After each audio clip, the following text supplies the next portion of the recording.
Alright, so this is my second video, I know, but there's a lot to update about. It's been a year, so this one is about my name and gender change. A lot of people wonder at like what the process is in Texas, and I know whenever I was trying to look up the process in Texas, I was having a hard time like finding consistent information about it.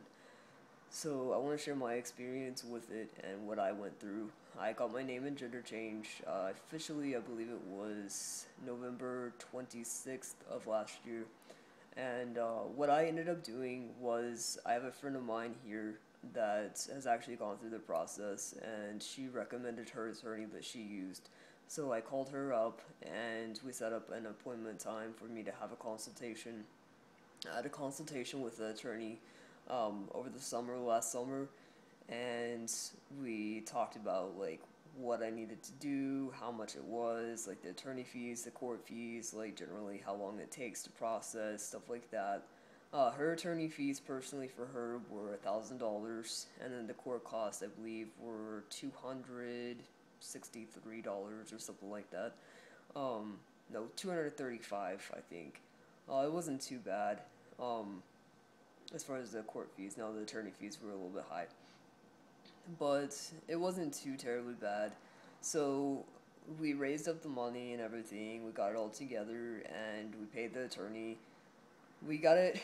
We paid her like probably 2 weeks before it happened, and then normally it takes like it can even be a week after you pay the attorney, is what she said.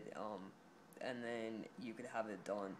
But Thanksgiving was the week after that, so we waited till after Thanksgiving, and then with my work schedule to have a day off, where it would work with my girlfriend and I having the same day off together. So on the 26th, we went in. We had the court date, and we went into the judge's chambers, and we actually did it in his chambers. It was just the judge, my attorney, me, and my girlfriend, and that's it. And we just sat there in his office. She read over the affidavit and all that, and basically it didn't last very long. It was very quick, very simple.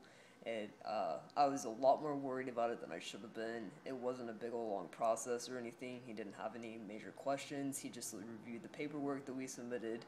He went over my letter from my attorney. Not my letter from my attorney, my letter from my gender therapist stating that I was of sound mind and all that, that I've been seeing her for the required amount of time, and that I have been diagnosed with gender identity disorder, stuff like that. So he went over that and read it to himself, and then he basically said, "All right," and then signed the paperwork, and then it was officially done. And we went downstairs, and the clerk signed off on everything. We got about I think four or five official documents, official copies of it, and then I went and got everything changed. So it was a very fast process. I was able to get it done on my birth certificate. I didn't have any problems.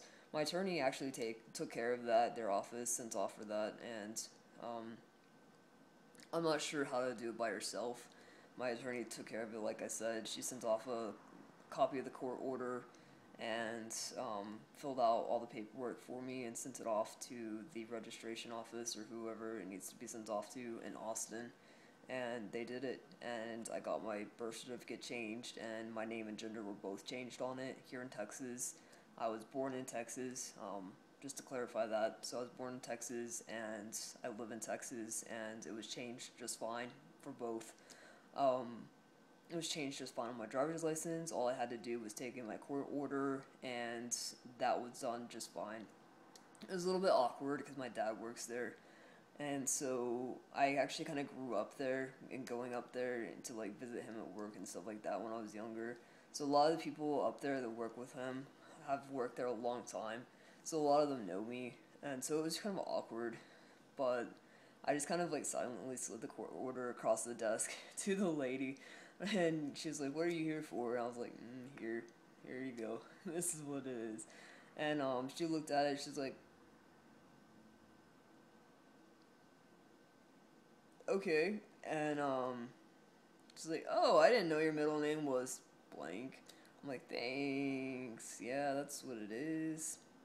Nope, not legally anymore. But anyways, it was a little bit awkward. But then my dad, like, we get up to the desk to like do the paperwork and get a new picture ID and all that. We get up there and the driver's license examiner is actually one of the newer ones. Well, my dad decides to go and actually he pulls up a chair next to the driver's license examiner that's doing all the paperwork and the process and everything. He pulls up a chair next to her and sits there through the whole entire thing, and it's just like really awkward. I don't know what he was doing, like if he was trying to like be there to support me or be there to say like goodbye to the old me or like be there to show his coworkers that he knew what was going on. I don't know what he was doing. Like my gender therapist and I were kind of like baffled and we were kind of like going through all the reasons why he might be doing that, but I don't think we really ever came up with a good reason and I haven't really asked him why he was sitting there. He would probably just say because I wanted to or something like that, because he didn't think it was a big deal, but it was awkward. Anyways, and then we went to the Social Security office. I didn't have any problem changing my name on the Social Security card, but the Social Security office did deny me changing my gender on the Social Security card because I have not had surgery. Um, so I am unable to do that. I actually took my birth certificate in whenever I got it. Um, Whenever I got the amended birth certificate in, I took it back into the Social Security office, hoping that with the amended birth certificate that I could change it, and they denied me again. So I basically have to wait until I have top surgery in order to do that, and that's going to be a few years off. I actually asked the lady like if there was any way to appeal that or anything, or anybody higher up I could talk to, or fight it. She pretty much said no. There's not an appeal process set up. There wasn't anybody I could talk to or anything. So basically, you're stuck if you haven't had a death arrest and you try to change it at the Social Security office. And that's not here in Texas only. That's pretty much anywhere. Here in Texas, you don't have to have surgery in order to have your name and gender changed. But since the Social Security office is a government run business, you actually have to, it's higher than the state, so you have to abide by their rules over your state. So even though my state says that I don't have to have SRS, the Social Security office does, so I have to in order to change my gender on that. But I got it changed on everything else. I went up to my school. I got it changed at my school, my high school, and everything else, and everything has already come in pretty much. I just have to get it changed on my diploma, and that's pretty much it.